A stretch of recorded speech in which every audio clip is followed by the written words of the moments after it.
이 시상이 아주 중심적인 역할을 하고 있다. 이렇게 보시면 돼요. 그러니까 이 시상이 어떻게 보면 우리를 이성적으로 만들지, 우리를 감정적으로 만들지.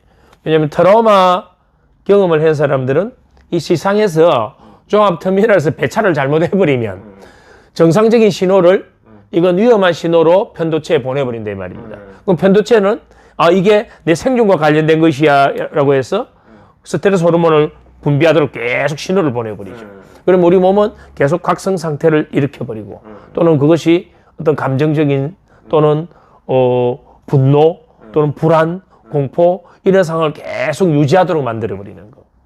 그것이 이 시상과 좀 후에 이제 공부할 편도체와 관련이 있다. 그러면 이제 최소한 트라우마를 공부하는 사람들은 이 시상의 기능에 대해서는 이제 이해를 하고 그 다음에 이 시상이 편도체와 어떤 그게 연결이 되어 있고 전두엽과는 어떤 관계가 있는지를 대략적으로 이해는 해야 된다. 이것조차도 모르고 우리는 트라우마를 이야기한다는 건 어떻게 보면 참 우스운 이야기가 된다. 자, 그 다음에 이제 편도체를 한번 봅시다. 자, 편도체의 가장 중요한 기능은 뭐냐면 위험을 그렇죠. 감지하는.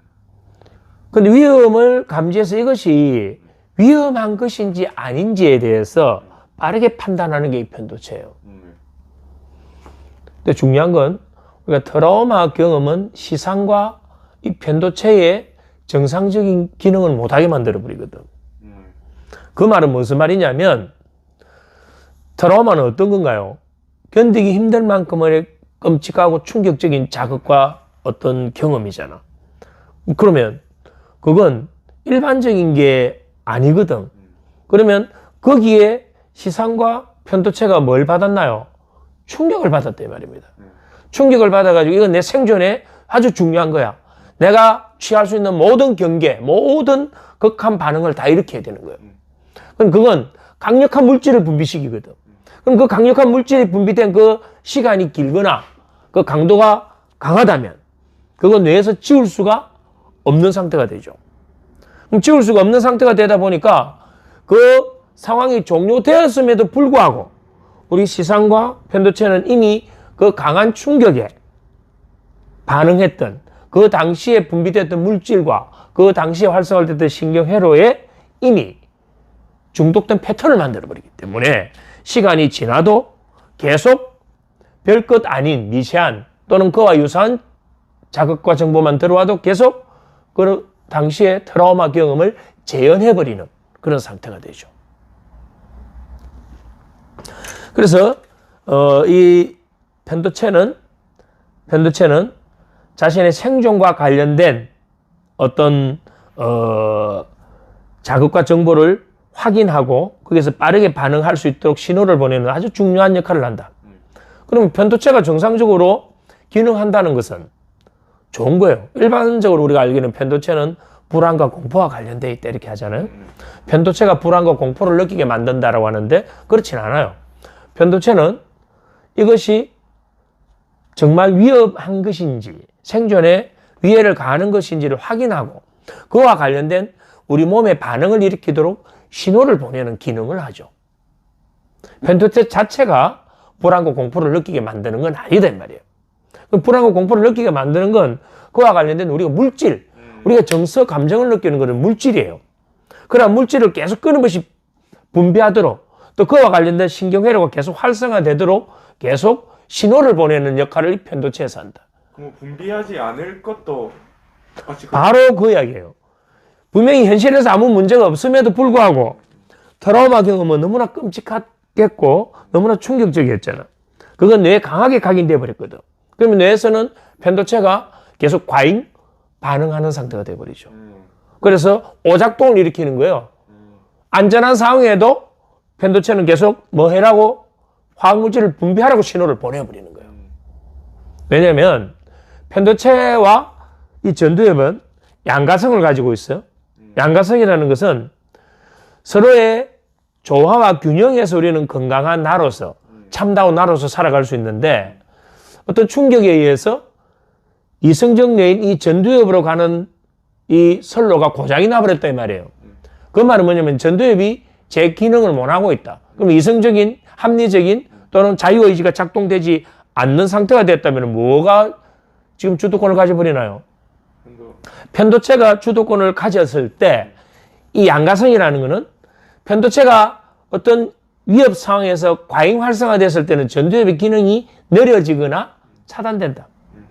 그럼 이 상태는 뭐냐면 이미 우리 뇌가 동물적 상태에 놓여져 있다.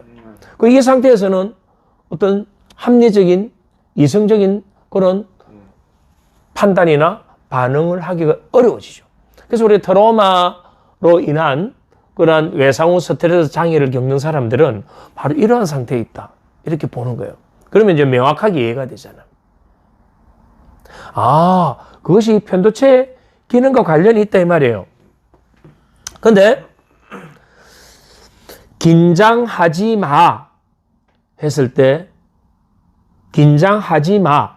그럼 긴장과 관련된 이 단어가 뇌에 들어오면 1000분의 1초 만에 긴장이라는 기억되어 있는 그 정서가 묻어 있는 회로를 활성화시켜요.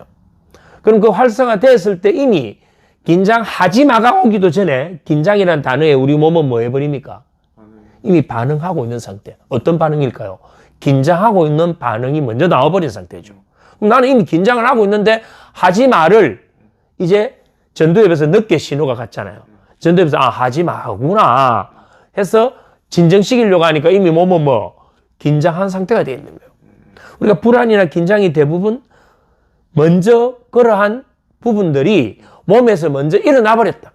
그걸 이성적인 부분에서 합리적으로 컨트롤하려고 하니까 이 컨트롤을 할 수 있는 그런 기능이 먹히지가 않는다. 아, 그러면 우리 전두엽에서 지금 현재 어떤 일이 일어나는지를 알아차렸을 때 그건 이미 우리 몸이 뭐 하고 있는 상태다? 반응하고 있는 상태다. 차가 갑자기 내 쪽으로 확 밀려 들어왔다. 차가. 그러면 내가 전두엽에서 이게 먼저 생각해서 그걸 확인하고 판단하고 반응하려면 이미 나는 차 밑에 깔려버리죠. 이럴 때 어떻게 해야 되나요? 이미 본능적으로 먼저 피하는 거예요. 피하고 이 전두엽에서 그 상황을 받아들였을 때는 뭐라고 하느냐면 와 큰일 날 뻔했어.